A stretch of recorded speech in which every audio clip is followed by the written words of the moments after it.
السلام علیکم۔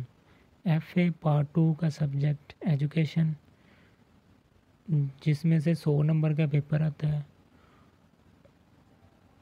اس پیپر میں پہلے سوال میں 20 نمبر کی معروضی آتی ہے، پھر 50 نمبر کے ایم سی کیوز آتے ہیں اور 30 نمبر کے لانگ سوال آتے ہیں۔ شارٹ سوال زیادہ تر چیپٹر کے اندر سے آتے ہیں۔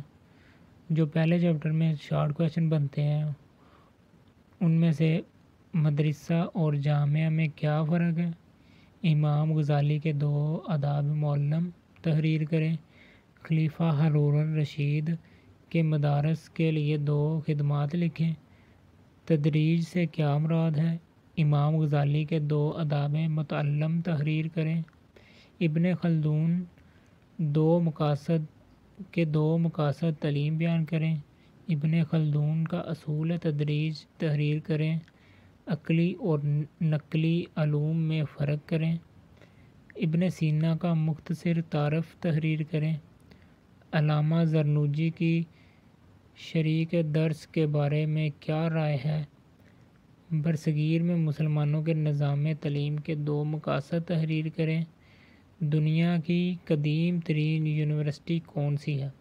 یہ پہلے چیپٹر میں سے شارٹ کویشچن بنتے ہیں جو کہ چیپٹر کے اندر سے آتے ہیں۔ اس کے لانگ سوالوں میں مسلمانوں کے عہد میں برصغیر میں جو تدریسی طریقے تھے ان پر نوٹ لکھیں، امام غزالی کے مقاصد تعلیم بیان کریں، تدریسی طریقے پر نوٹ لکھیں۔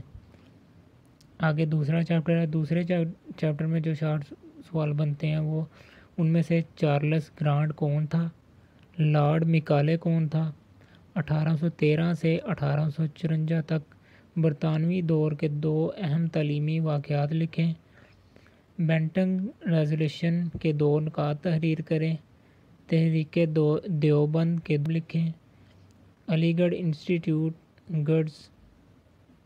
گزٹ پر مختصر نوٹ لکھیں، تحریک علی گڑھ کا ذاتی کردار سازی پر اثر لکھیں، علی گڑھ کالج پر مختصر نوٹ لکھیں، تحریک علی گڑھ کے 2 مقاصد لکھیں، تحریک دیوبند کے 2 مشہور مصنفین کے نام لکھیں، تحریک دیوبند کا مالی و انتظامی پہلو لکھیں۔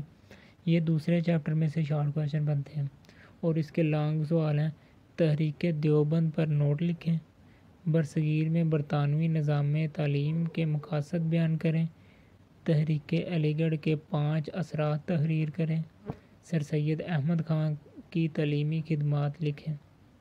آگے تیسرا چیپٹر ہے۔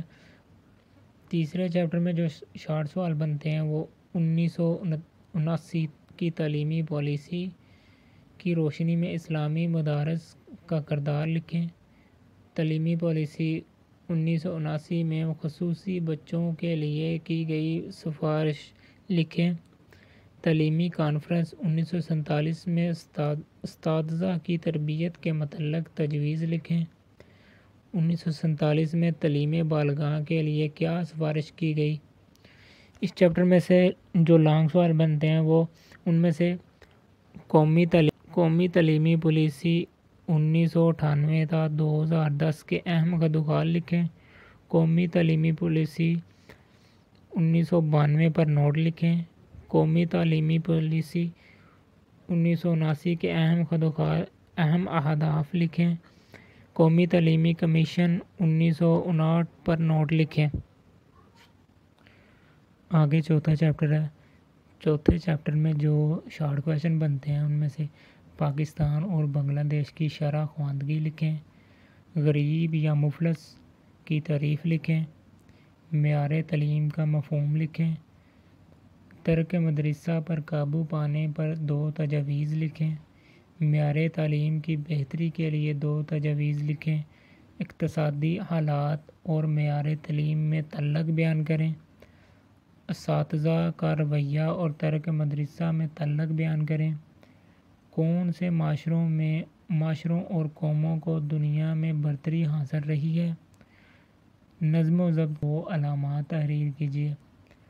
چوتھے چیپٹر میں جو لانگ سوال بنتے ہیں وہ ان میں سے تعلیم نسواں کی کمی کی وجوہات بیان کریں، تعلیمی اداروں کے نظم و ضبط میں کمی کے اسباب لکھیں۔ ترک مدرسہ پر قابو پانے کے اقدامات تجویز کریں۔ پاکستان میں ترک مدرسہ کی وجوہات بیان کریں۔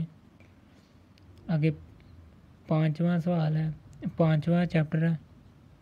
5ویں چیپٹر میں جو شارٹ کویشچن بنتے ہیں ان میں سے کالج آف ایجوکیشن سے کیا مراد ہے، اسٹاف ڈیولپمنٹ کا مفہوم لکھیں، صوبائی بورڈ کی 2 ذمہ داریاں لکھیں، تعلیم میں سرمایہ کاری کا مفہوم لکھیں، دیہی تعلیمی ترقی پر مختصر نوٹ لکھیں، ایجوکیشن کالجز کے نام لکھیں، فیڈرل اور صوبائی بورڈ میں فرق بیان کریں۔